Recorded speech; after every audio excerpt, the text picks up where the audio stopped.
everybody, and welcome to today's show. This is Shay Parker here with Metaphysical Minds, and I have two very highly adept and potent metaphysical minds with me today. Of course, they are both members of bestamericanpsychics.com, and you can find them there if you like to. We're also going to put their links right down here in the handy-dandy little comments. Our show today is so exciting. Fire up your intuition, and we've got two experts with us today. So I'm going to bring them onto the show. I'm not going to go into a lot of their bio descriptions because it's only a 40-minute show. We have a ton of material to cover. So if you want to learn more about either one of these guests, please do check out their websites, which will be listed, as I said, in the comments. So I'm very happy to welcome both Kathy Biehl right here. Say hi to Kathy. Everybody say hello. Kathy. Say hi, Kathy. There you go. Yeah. All right, to the show. And then we also have Lisa Greenfield with us. And as I said, you can check out both of their bios right on bestamericanpsychics.com or on their websites directly. First and foremost, I want to give shout outs to the people that are already with us. You guys are already commenting. You're already saying, hey, Susan Yitterberg. Sorry if I mispronounced that.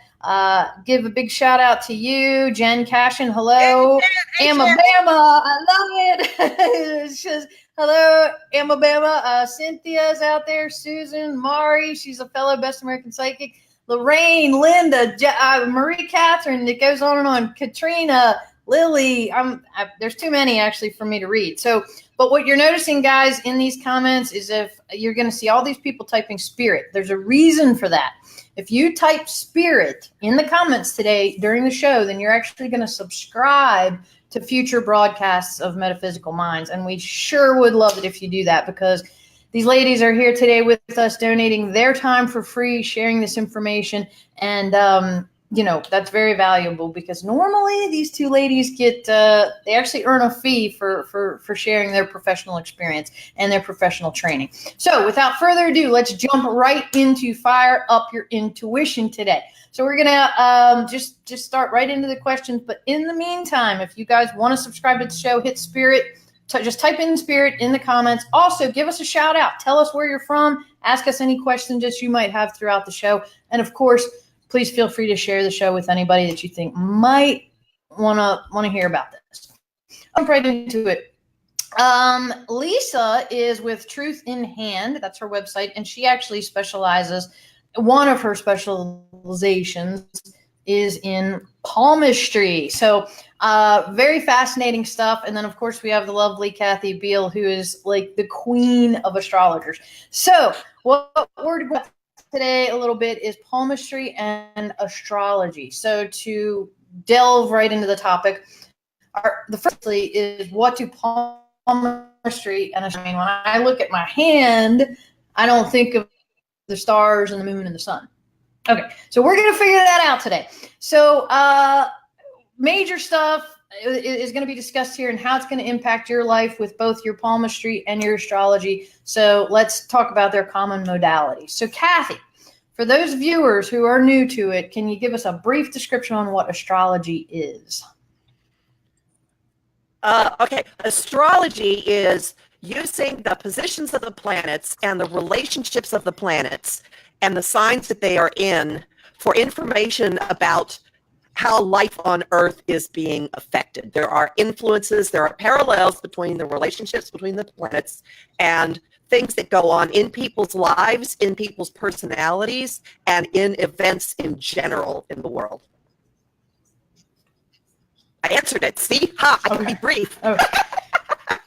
You did. You answered it very quickly, indeed. Thank you. Now, Kathy, we are getting a bit of static through your mic, so I don't know. I'm gonna switch over to Lisa really quick about palmistry, but I don't know if it might do you better to maybe unplug. I don't know if you'd get a better reception just going right through your computer or whatever. But anyway, we'll figure that out. So Lisa, can you talk to us about palmistry, exactly what that is and how you work with it? Yes, thank you. And when you said there's two experts, I thought I heard you say two extroverts, and I'm going, yes, that would be appropriate because both Well, Kathy that's and true I, too. yeah, have Leo activated, which these eclipses are in Leo. And what you need to know about astrology is that it maps out in your hands. That's why I put the graphic out there as well, so that people understand. Originally, when they were doing palmistry, like 3,000 years ago, we have both India and China. They were really doing astrology as it played out in the hand. And interestingly enough, now that we have neurobiology and brain science, the places where the planets mapped out correlate in the hand with the regions of the brain that do the function. Like Mars is your action, it's your words and action. And the Mars area in your brain, the nerves that end in your hand correlate with the area of your brain that does words and action. So astrology and our biology are linked. And they knew this over 3,000 years ago. That's, the origin of what, the astrology that shows up in your hands. That's what we're looking at. Does it ever seem to you two ladies like they knew far more 3,000 years ago than we know today with all of our technology and all of our science and our advancements and everything? It really sometimes seems like we're so far behind what they actually knew back then. It's fascinating to me to even consider that. Hello from Angie and Godfrey. Hello back to you. Thanks for tuning in. Okay, so we've gotten a brief description of palmistry and astrology. So with that, of course, the next logical question is, what's coming, ladies? What are you guys seeing? Do we have any major turning points? How do we understand our intuition and use it in everyday life, along with the palmistry and astrology? So, Kathy, I'm going to shoot that question to you. Okay, and I did change my microphone, so I hope this is better. All right.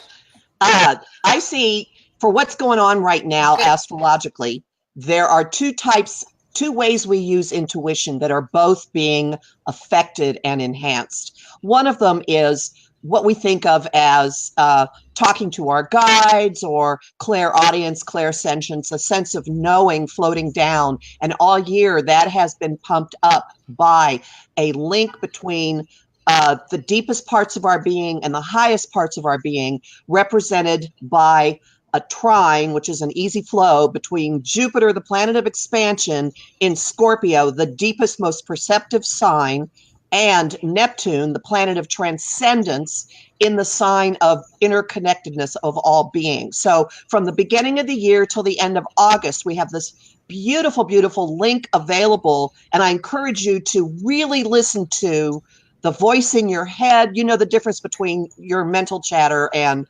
wisdom. Listen to that, act on it. You can enhance it, dream big with it. That's part one. Part two, there's a type of intuition that is more just acting on a fiery impulse inside of you. Acting on your gut is a way that we often think of it. It's what we do when we're little kids. We gravitate to things that excite us and interest us. And there is also activity going on in the sky that has to do with the current eclipses that is pushing us toward letting that innate fiery impulse come out and play. And this has been going on since last summer, and it will be really strong until the beginning of next year. And it's part of the total lunar eclipse that's happening this Friday. We heard a lot about the total solar eclipse last August that set this off. This is almost like a call and response. It's not exactly in the same place, but we're at a chapter ending time in this process. Mm-hmm. And shutting things down. And so there are a lot of old ways of doing things, old people, old connections, stuff that try to dampen your light going away. And we're moving toward a new operating system being installed that'll come online in August. Mm-hmm. Wow. A lot of good stuff coming, huh? It sounds like we have a lot of powerful things coming as well. So, Oh, yeah. Yeah. with that, Lisa, okay, so we understand the astrological, but Lisa, how does that affect the hand? Talk to the hand. So what are you seeing with the impact in the hand? What's so amazing is that what Kathy was talking about, like last summer we had the total solar eclipse. Now we've got this lunar eclipse, and one of the longest ones. It is all about, the left hand is the conditioning that we start with, okay? With that Mars region, that line right here, that's the creative beginning point. The right hand is then how we express it. So it's like the solar eclipse we started with the right hand from the outside, and now we're wrapping it up to the inside. We're really learning how to strip off the inherited conditioning. That external, the masculine is that instinctive action. So since last summer, I've been seeing a lot of people where their patterns have been disrupted. They'll do what they've always done, and the results don't turn out the same. For some, that's a good thing. For some, it's a bad thing. For some, it's a mixed bag. But it's like your patterns are being disrupted because there's a lot of overlaid conditioning that is being peeled off.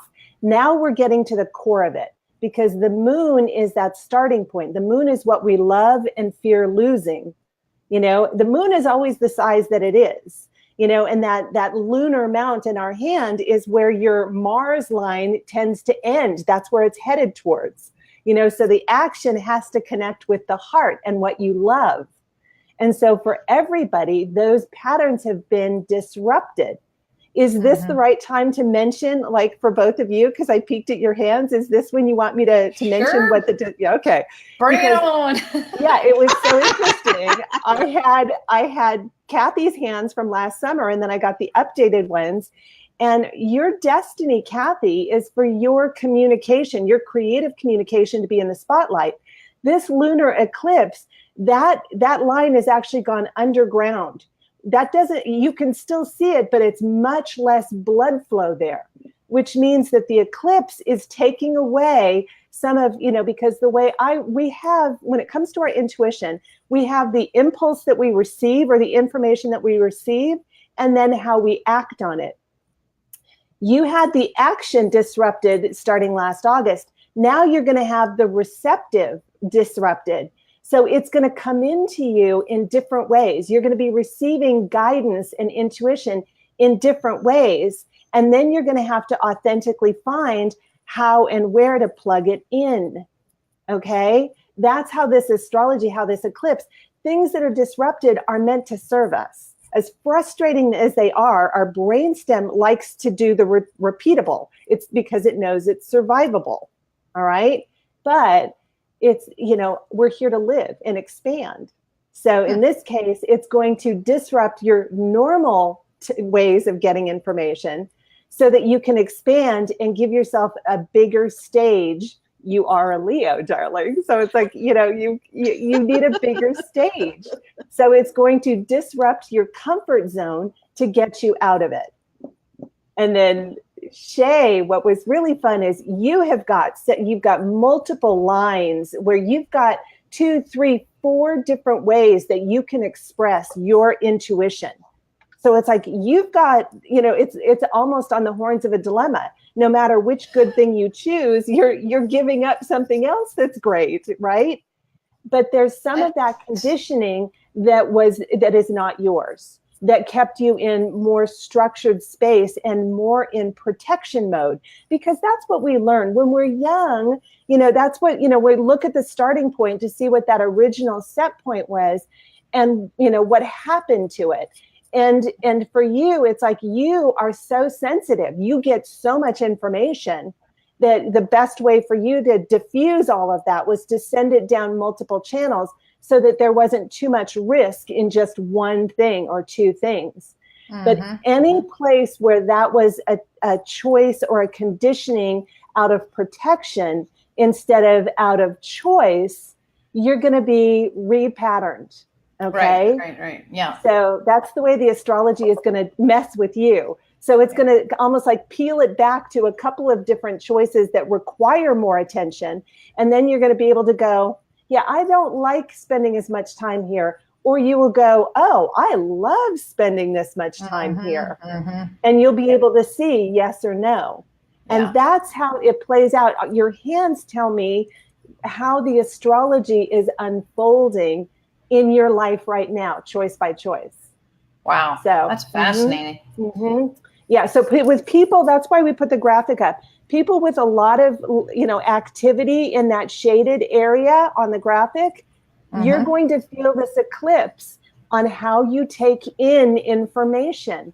It's going to be, the ways that you've always counted on it aren't going to be available to you as easily. So you need to explore and trust. You're still getting that much information. It's just coming in on a different train. Yeah. Well, and I'm going to attempt to put this graphic up. I don't know if you guys can actually see this or not. Let's see if I can do this with this dandy technology. Look at that. All right. I'm going to go solo on that puppy. Okay. So this is the graphic that Lisa is referring. Well, at least I hope it's the. Is this the graphic you were referring to? There's a second one that has a pink shade. Of course, that's all the Mars. I know, but you've got the graphic up. But again, thank you. Know, right? That shows where all the planets are. Yeah. Okay. All right. So the pink one. Let's see if I can figure that one out. But yeah, so. Now let me ask you a question on that, and then I'll get back to Kathy because I've got another question for her. But with the hand, now we know that the fingerprints do not change, or at least that's what I've always learned, that your fingerprints don't change, but the hand itself does change, correct? Yes, and I'm so glad you brought that up. That's one of my favorite things. As we think and feel differently, we send blood flow and electricity down different neural pathways. And that shows up in your hand. It can show up fairly fast as far as color, but the depth of the line and the width of the line get carved out. It's like the more traffic you send down a particular road, the bigger the deeper the rut gets, you carve it out. There you go. That's perfect. Good job, Shay. That's the correct hand. Yes. So that's that Mars region. Okay. So yeah. Gotcha. So that's why the more you give attention choice by choice, don't try to map too far out ahead right now, because then you're putting old conditioning on top of new impulses. We're really meant to take this one choice at a time, one step at a time, and let it carve out a bigger new direction for us, rather than deciding where we want to go and then shooting for that. The universe is going to mess with us if you try and do that, because it wants you to expand. Yeah. Now I have a question totally off topic, and then I swear the next question is for Kathy, because I have a whole thing I need to ask her. One final question, Lisa, on that topic is, what happens if you scar say you're just doing something and you burn your hand and you get a permanent scar? Like I have a permanent scar from a dog on one hand and a permanent scar from a bird that bit me on another hand. Like, do those affect your ultimate, reading, or are they just sort of things that were superficial that were added? Or, I mean, they're not really in your chemistry, your body. No, they're part of you. It's never an accident where they show up in your hands. And I have found this to be as close to 100% as anything is. They always have information for you, even if it's not part of your original programming. It's one of those things that adds to the topography, if you will, of your hand. And so it has a story to tell you based on where it shows up in the hand. Wow. So it can add it's resilience, because scars are where we heal. It's a reminder of where we are wounded and we heal. Gotcha. Okay. Good deal.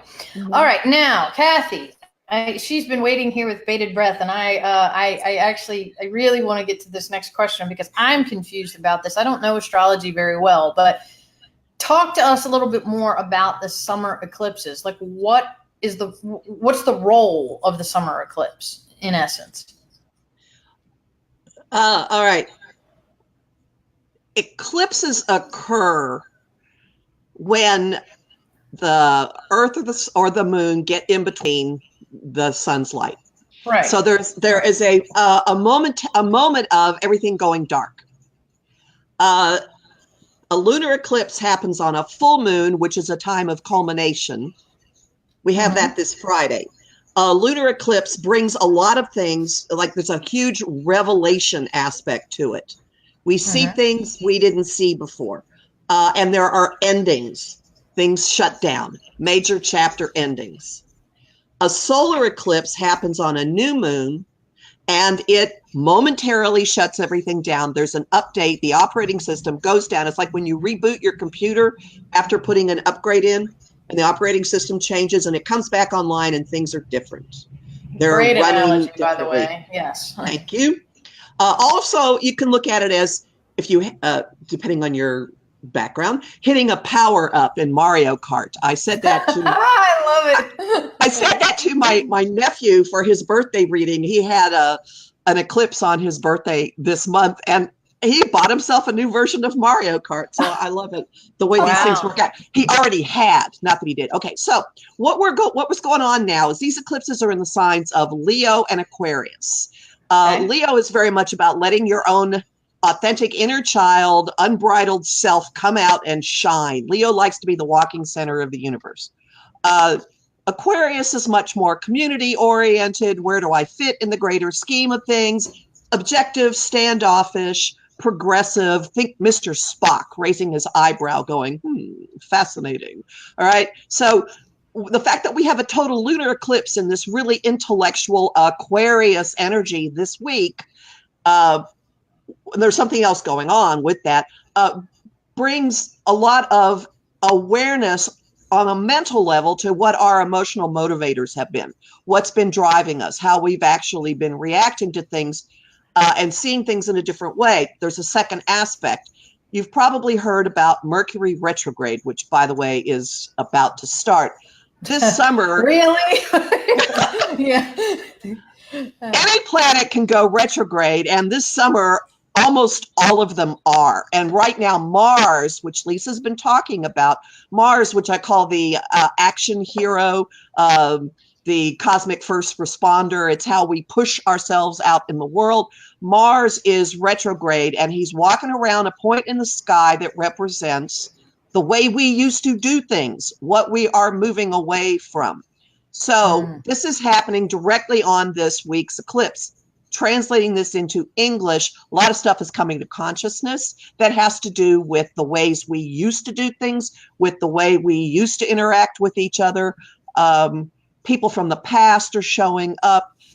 There's a huge relationship agreement aspect to this. We're moving into a different way of figuring out how we're going to live together on this planet, one-on-one and in collective groups. And the feminine plays a gigantic role in this because there are all kinds of feminine influences floating around. I won't get into the level of detail, but everything is pushing us toward that, toward a more collaborative way of doing things, toward a more talking it through, strategizing, figuring things out, having conscious agreements, not having infidelity and betrayal. There will be massive things coming to light about lying and corruption and people having different ideas of what their committed relationship vows meant. And it's just, we're moving into a very different way of doing things. So a lot of things are hitting critical mass in the old ways in terms of our awareness of it. And I call a lunar eclipse a full moon on steroids. And this one seems to be slamming the door on all kinds of stuff and coming up in cartoonishly huge ways for people. And the point of it all is to push you toward what you knew when you were a kid. You knew who you were. You knew what you wanted. Like in 4 years old, 5 years old, what you gravitated to, how you acted before the rest of society said, that's inconvenient. Please go sit in the corner and be quiet. No, no, no. So basically, you're really going back to your roots and back to your own intuition, which is, of course, the topic of today's show. Fire up your intuition. Yes. Indeed. Yes. You knew what you loved when you were a kid. Everybody has a couple of really bizarre little individualistic impulses, individualistic interests. You knew then, you will remember now. Right. Yeah. Makes sense. I mean, it's in there. So, yeah, intuition. Speaking of intuition, let's just break it down to the most base of levels. How would you define intuition, Kathy?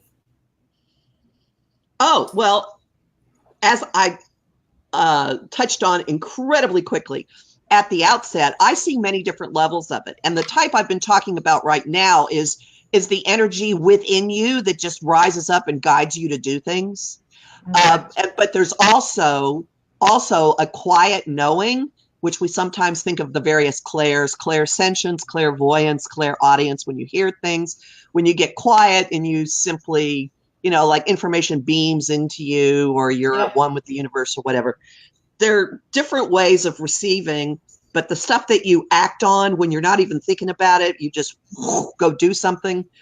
Mm-hmm. That's the part I've been focusing on. Yeah.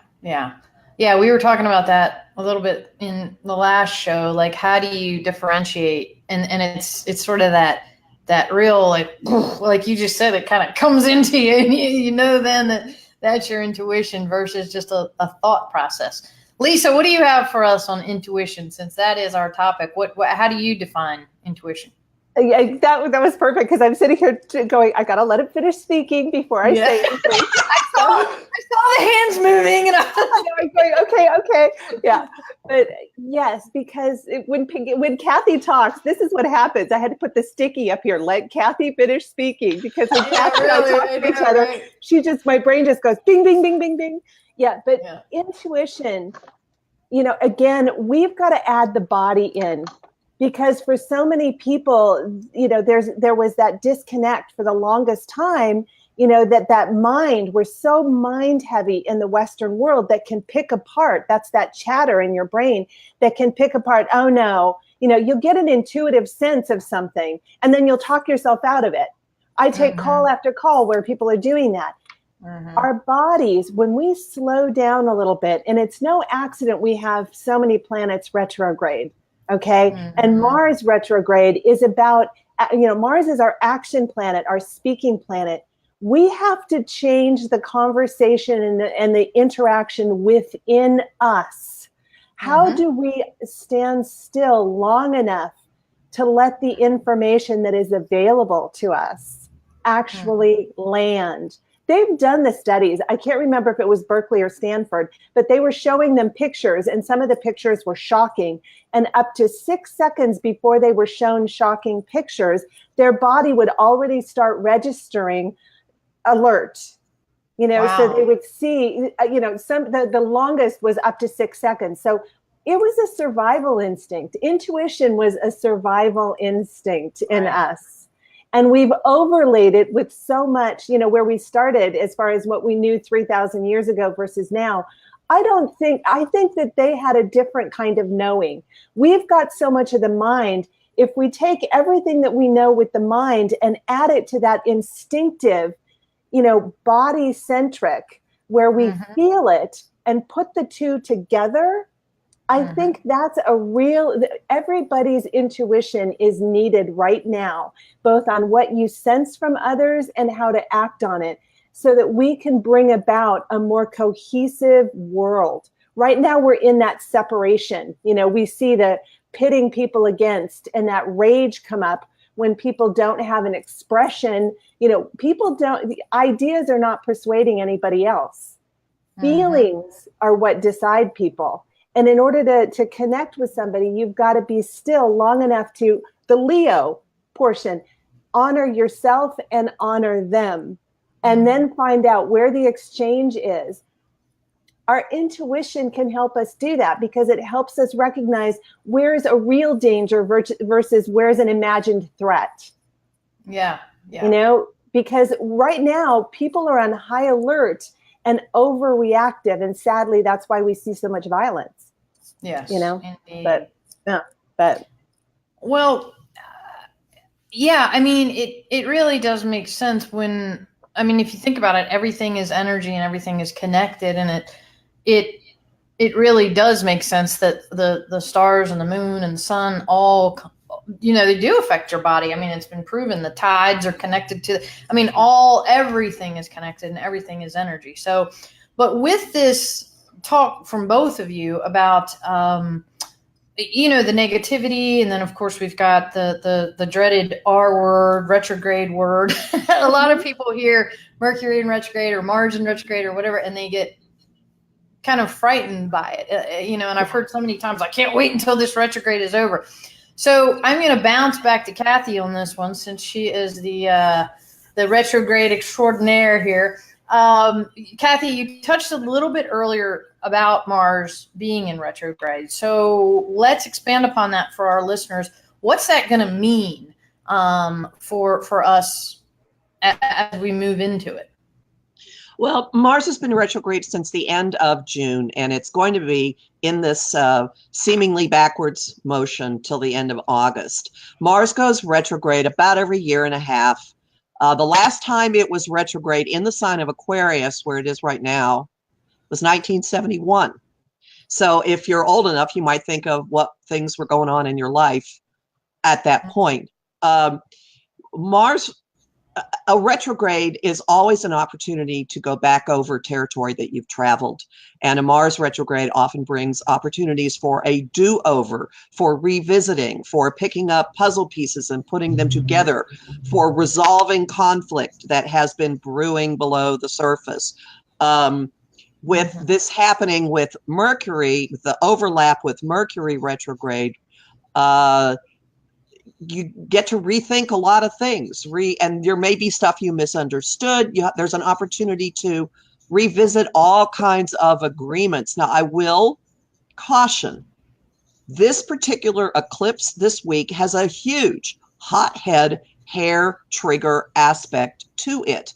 And we will be making emotional and energetic decisions on the basis of possibly incomplete information, possibly incorrect information. So the more you can give yourself time to ground and to take care of your body, getting back to what Lisa was saying, the more you are approaching everything from a solid, I'm okay, I'm stable base, you'll be able to deal with the little triggers going bam, bam, bam, bam, bam, bam, bam, because there are things that are going to happen, especially with Aquarius being involved. There's an element of this energy that flips a switch and something changes permanently in your perspective, in your heart, in your thinking. And this is a switch that can't be pushed back up again.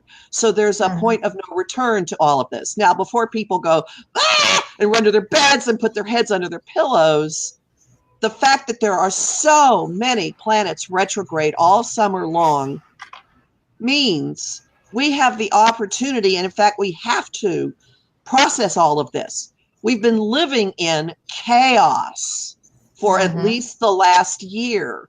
Now, this summer is the time to go within yourself and restructure how you're dealing with everything, how you're approaching everything, what you do with your body. We're in a marathon, all right? And with Saturn, the planet of adulting in Capricorn, the imperative is to treat life as a marathon. We're not in a sprint.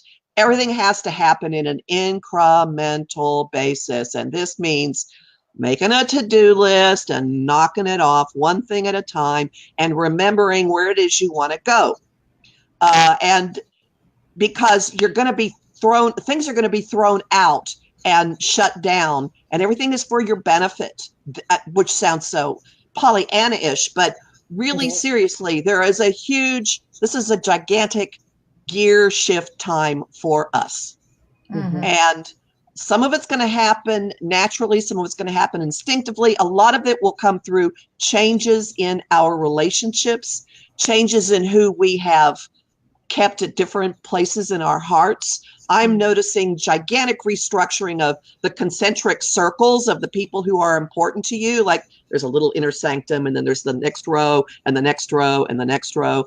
A lot of shifting in that. And some of it will come through changes in other people's lives that take them out of the role they've played for you, that have nothing to do with you.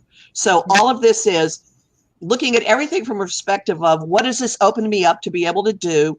Everything, there's a tremendous liberating influence at hand in what's going on now. And anything that gets blown up, thrown out, whatever, ultimately will be liberating. Even if it comes in a form that makes you sad, hurts you, makes you angry, stuns you. It's your mantra is, show me how this benefits me. Yeah. And then get quiet and deal with it. Take care of your own little corner of the world is the most important place for you to focus right now. And the more everybody gets their corner cleaned up and their light bright, when you come in contact with other people, there will be a mutual brightening of the light and spreading. We are rebuilding our safety net, actually, is what's going on now. Underneath the chaos, a new way of being. And your little strand on the net needs to be really good and really secure before you go. I'm not saying don't worry about what's happening in the collective. Some people have to, but your most important priority is your own health, your own well-being, your own sanity on a moment by moment by moment basis. End of sermon. That was a great sermon. Yeah, no, I really like what you said about basically once you're whole within yourself, then you can share your light, with another. It actually reminded me, Kathy, of the last retreat we did where, remember, we were all in a circle and we all lit each other's candles, and then the whole group was just glowing. I mean, yeah. So guys, the moral there is light your own candle first, and then you can spread the light. So, Lisa, let's talk about how everything that Kathy just said, does that even show up in the hand? Like, I mean, I don't know how long this takes to develop. It does. And I wanted to that was the perfect intro. For each person, the Mars line, that is the one that it makes like a wishbone with your lifeline. So your lifeline, everybody knows the lifeline, it curves down around, but that Mars is this line right here. If that Mars line ends on an inside finger, okay, under the ring finger or even under the middle finger, whether it curves down or stays straight, if it's an inside line, then this Mars retrograde is going to actually push you to go out. Remember, because it's a disruptor. It's trying to get you to do things in a new way. So now, hold on. You lost me. So, okay, I'm looking at the Mars line. I just want to make sure our folks understand this. I'm looking at this Mars line, this pink Mars line. So you're saying if it ends... The black line in the pink area, the top line. Okay. So that ends on the inside of the pinky. If it ends on the inside, if it doesn't make it out to underneath that pinky, okay? If it doesn't make it to that last quarter inch of your hand. Okay, I gotcha. Okay, so if it doesn't, there are inside Mars and there's outside Mars. All right? Okay. And so if your Mars line ends more in the middle of your hand, it doesn't make it to that last quarter inch of the outside of your hand, you're going to be forced to speak up for yourself or declare yourself or put yourself out there. Circumstances are going to, if you don't do it willingly, circumstances are going to weasel you out there one way or another. I know somebody who was, non-confrontational, and she wound up in a situation she couldn't get out of, that she had to deal with this person and confront them. She just was blocked on every side, and she had to speak up for herself. And it's like, this is not to torture you. I know it feels like torture, but it's not. Okay.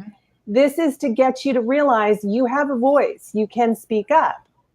Now, for those who are more naturally inclined, where the Mars line, hits that last quarter inch, somewhere on the edge of their hand, anywhere up and down their hand, if it gets to the outside, Your job is to spend more time listening, hear other people. Your intuition is going to be increased and enhanced when you take in more than you put out.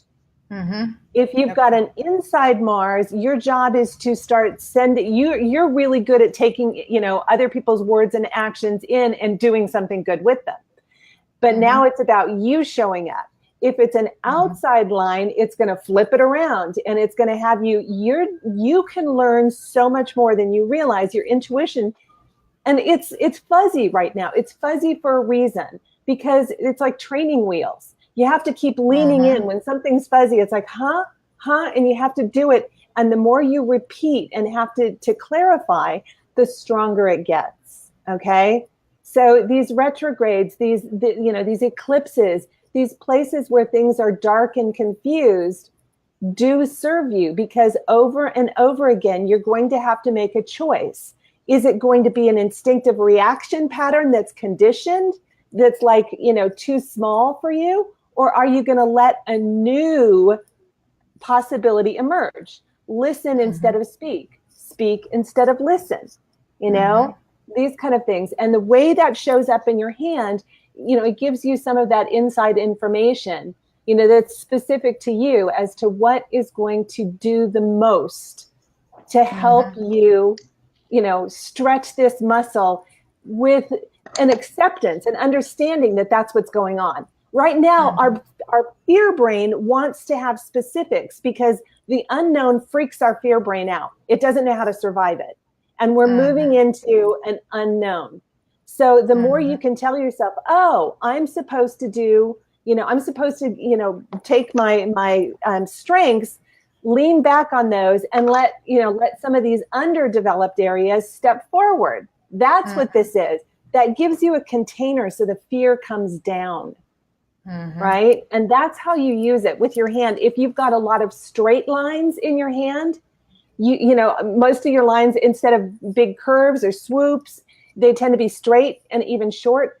Those are impatient. Those are results people. Okay. I want action. I want results. I want to make it have an effect here. You're meant to learn to enjoy the experience. You're going to be slowed down. Yeah, exactly. It's like things are going to take longer. You got me now, like wanting to look at my hand and not do the show. Yeah, I know. Well, I tell you, it's the gateway, right? It's like, woo, who knew? The more curved lines, you're my tourists. You're the people who want to take in all the information. You want to take in the experience. And sometimes the results get lost in the experience. Well, with a lot of curved lines, you're going to be put in a situation where it's time to give some payoff, have some results, put some mile markers down. Lisa, 1 second. Ann Godfrey, she said she has to leave, but she had a question. I don't know if Ann, if you're still with us, but she wanted to know really quickly, can the heart line change as well? Yes, every single line, even the shapes of your hands can change. I've had people's hand shapes change in as little as 2 months. So it's like your heart line, your head line, and I've had my own version of that. So yes, all of the lines can change. When you think and feel differently, you carve out new neural pathways and the lines are reflected in your hand. Crazy. That is crazy. Kathy, did you know that, I mean, you've been an astrologer for like ever. Were you aware that the sun and the moon and the stars and everything is actually reflected in your body? No. Yeah, I mean, I saw that. I understood that there's an influence and a correlation, but I'm only in recent years understanding how palmistry fits in with this. Yeah, it's crazy. I mean, I would have never. You just don't, it's not something that you think about, let's see. We do have a couple of questions. I know we're at the end of the show, but if you ladies want to hang out and answer a few more questions, we can certainly do that. Love to. Join us on estuary. Okay. Let me scroll back down here. Cause I don't 2 Leos hanging out for extra questions. Oh, I don't know. I know, right? Yeah. Imagine that. I do Sun see and the moon. Going live. I'm going to go down as far as I can. We already answered that. Julie Palmer says, hello, this is great. Thank you. Katrina says, my Mars line splits just below the middle finger. It turns into a delta. Part of it goes down to join a lifeline, part goes straight. And the middle estuary goes downwards in between, a bit like a bird's foot. So she said it splits just below the middle finger. Well, if I understand pretty cool there. Yeah, if I understand what she's describing correctly, there was a lot of pressure. Is that I wonder if it's the left or the right hand, because left hand is going to be more of the feminine or the maternal influence. Right hand is more of the paternal. But the bottom line is, when something like that happens, there's a lot of family influence over what you do. And yet there's a part of you that breaks free and wants to do your own thing. So you can be of two minds. When you've got double anything, you get twice the energy of that line. So you've got, twice the energy and the action and the words, but it can be divided. So what you have to do as conditioned by the family, and then what you want to do that's in reaction to sometimes pushing away from the family. And your job is to find out how much of it is what you authentically want versus how much is just to get away from what the family wanted you to do. Okay. So she followed that up by saying, do I have to fight for my life? I certainly hope. I think that she was worried about I don't know. That's a fatalistic, and that's why one of the reasons I'm careful with people when they Google on palmistry. There's a lot of very, very dark websites out there where hand analysis and palmistry is concerned that doesn't correlate with our brain biology. They haven't added the updated piece, and it's like they found out now we are so analysis and palmistry is concerned that doesn't correlate with our brain biology. We're getting reverb. And it's like they found out now we are so analysis and palmistry is concerned. Wow. Somehow the show is playing with our brain biology. Let me see. Okay, Lisa, can you still hear me? I can. Can you hear me? Okay. I muted Kathy's mic. I think it might have been coming from Kathy's speakers. Let me try that again. Hold on. Can you hear me? I muted Kathy. Okay, I just unmuted her. Yeah, Kathy, we're getting feedback. Okay, I think maybe she fixed it. It stopped. I know what happened. Yeah. She fixed it. She fixed it. All right. I had my phone open. Sorry. Oh no, that's fine. That's fine. We just got everything in double. Okay, so then we have a question for Kathy. It says here, Kathy, and I'm gonna say this wrong. Chiron, I don't know. Return this year. Libra Sun, Aquarius Moon, Sag Rising, Mars Virgo. Went through the biggest illness of my life this year. It's affected money. I feel I need to get into my own business. Any insights? Wow. Okay, so your Chiron return is possibly the biggest part of all of this, and that is so that tells me what age you are, and you're at a point of making friends with whatever your core and abiding wound is. And depending on where Chiron is in your chart, if it's at the end of Pisces, there's something here about taking on stuff for other people and being the sacrificial lamb, and it now being time to use your sensitivity for your own ends. If Chiron's at the very beginning of Aries, there is a need to learn to delegate and to allow other people to participate in your life. So it depends on where, which sign it's in your chart.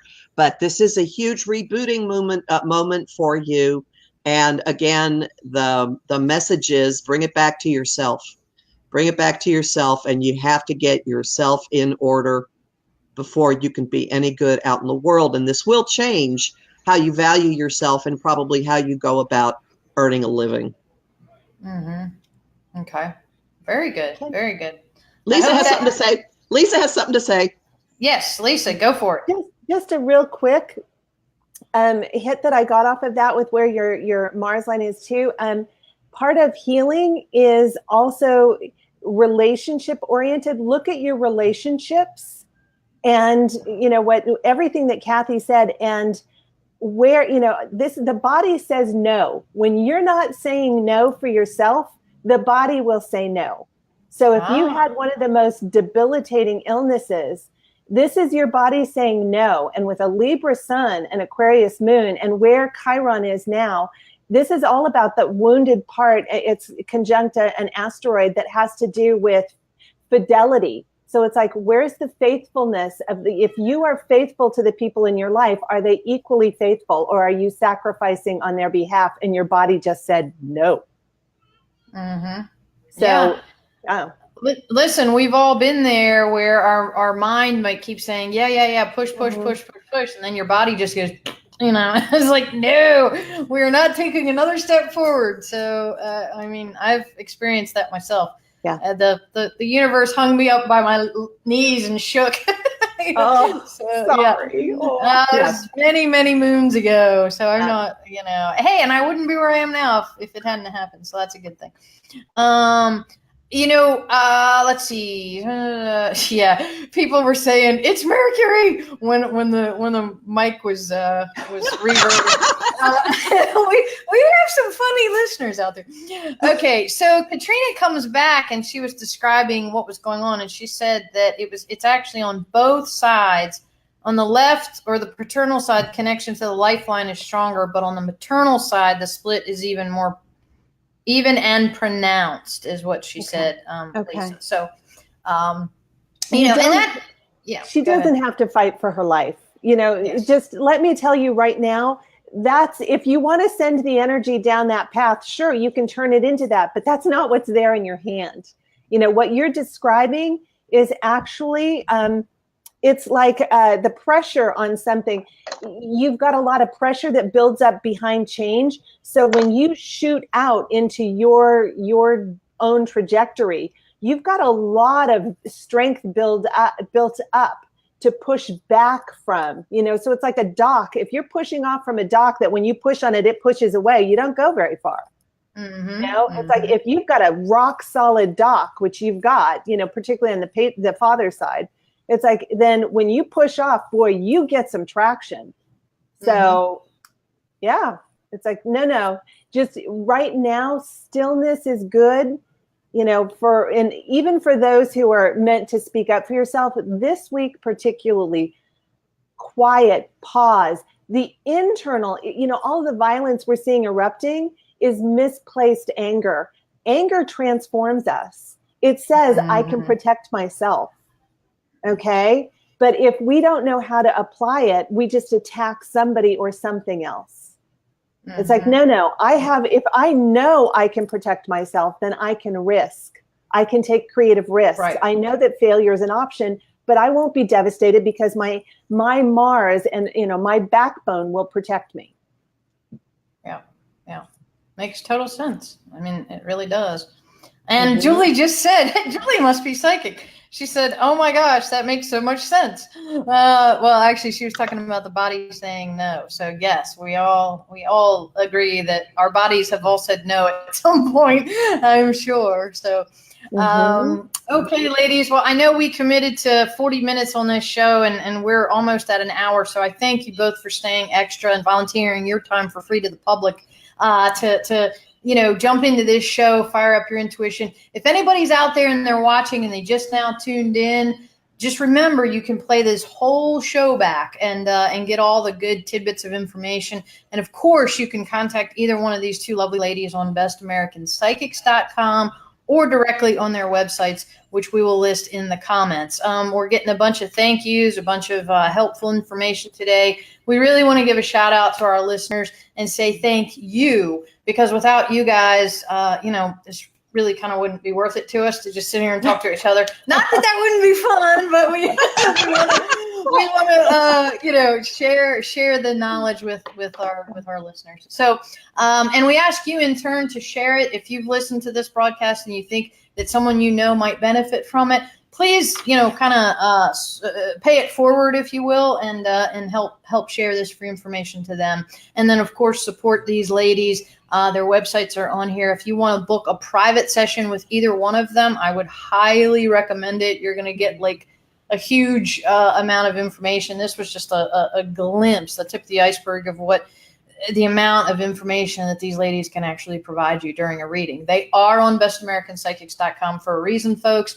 They've undergone 2 rigorous tests, background checks, criminal checks, all sorts of great stuff. And I can tell you won't go wrong with either one of them. So we're going to wrap today's show. Ladies, do you have any final words of wisdom for our audience today? I'd just like to throw in that Lisa and I are both BAP Award winners. There's a Leo moment here. And for the feedback that we get, fabulous feedback, awesome accolades. And that leads to my final message, which is claim yourself, embrace yourself, be yourself. Awesome. Strut. I love it. I love it. Strut those peacock feathers. Lisa, what have you got? I wanted to say too, she has a newsletter. Kathy has a newsletter you will want to sign up for. And I've got a weekly tarot report too. If you want this, that's our way of sharing information because we're just, oozing it all the time. So if you want that, please do be our guests. And Shay, thank you for your work. Thank you for what a wonderful community of peers that I love hanging out with and what you bring to the public. So appreciate you and your gifts. So thank you, everybody. Oh, thank you all. And to you two ladies and to our listeners, if you guys enjoyed this information today and you would like to have Fire Up Your Intuition part 2, 3, 4, 5, 6, and 7, let us know because, I'm sure that I could probably maybe convince these two to come back on and we can do this again with some more of your questions and get more in depth in this. So, again, if you're here today, type it, SPIRIT, in the comments and you will subscribe to future shows, but we'd love to hear your feedback if you're listening. So without further ado, we're going to jump. I'm in my studio and somebody else has to come in here, so I got to go. But, thank you guys for listening and we'll see you in 2 weeks. Be sure to stay tuned for the next show topic and we'll be right back here. Same BAP time, same BAP channel. So, all right, guys, this is Shay Parker, Metaphysical Minds. I'm signing out. Until 2 weeks from now, take care of yourselves and take care of one another. Bye-bye now. Bye.